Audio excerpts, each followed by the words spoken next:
God शब्द जैन धर्म से ही आया है। कि अगर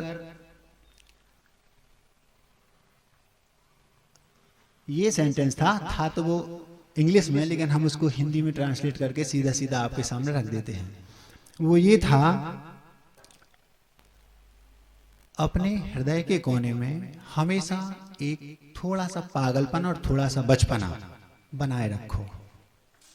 जब भी आपको मौका मिले उसको बाहर निकाल के, और फ्रेशनेस लाने के लिए वो बहुत अच्छा है।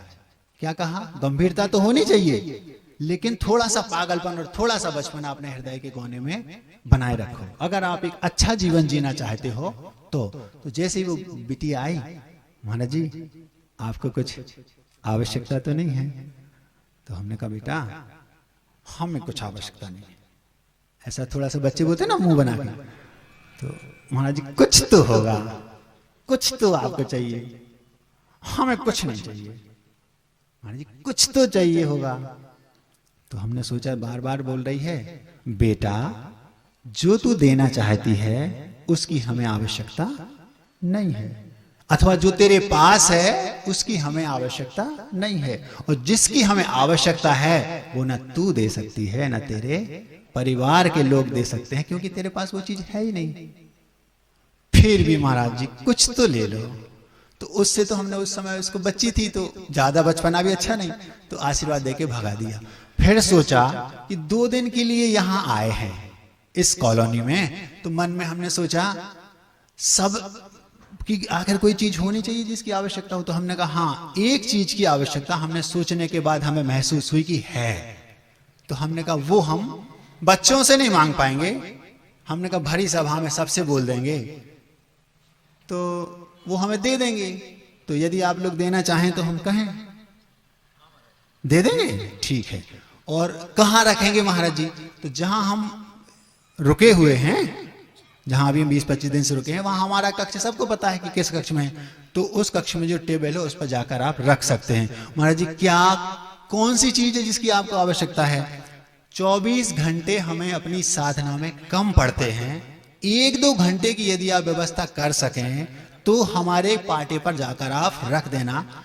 दोपहर में जो 24 में से 1-2 घंटे अगर हमें मिल जाएंगे तो हम अपनी साधना पूर्ण रूप से कर पाएंगे। किसी में सामर्थ्य हो तो हमारी बसतिका में हमारे पाटे पर जाकर थोड़ा सा समय रख देना, 1-2 घंटे का, है ना? रख सकते हो? देख लेना, बहुत बहुत बहुत जरूरत है। और इसकी जरूरत केवल हमें नहीं, हमारे गुरुजी को तो हम लोगों से भी कई गुनी ज्यादा है। पहले उनके यहाँ रखे आना भैया ज्यादा हो तो ठीक है। अब भूमिका पूरी बन गई, आपके चेहरों पर थोड़ी थोड़ी मुस्कान आ रही है। अब कड़वी दवाई हम आपके सामने रख सकते हैं, ठीक है? गुरुदेव हमारे भगवान है, इसमें तो कोई बाधा। अभी भी 2-4 चेहरों पर मुस्कान नहीं है, तो एक छोटी सी बात और रख देते हैं। भगवान मतलब गॉड, इंग्लिश में क्या बोलते हैं? देवता, गॉड, GOD। तो आपको पता है कि जो गॉड शब्द है वो कहां से आया? जैनिज्म की देन है बच्चों। GOD। तत्वार सूत्र में एक सूत्र आता है, उत्पाद व्यय द्रव्य युक्तम सत। मतलब उत्पाद व्यय द्रव्य। एक देव था, वो चल बसा, ये व्यय हो गया। यहां आकर वो मनुष्य बन गया, ये उत्पाद हो गया। और जो वो देव था वही ये मनुष्य है, वो जीव चेंज नहीं हुआ, ये द्रव्य है। उत्पाद व्यय द्रव्य युक्तम सत, ये जैनिज्म का सूत्र है ना?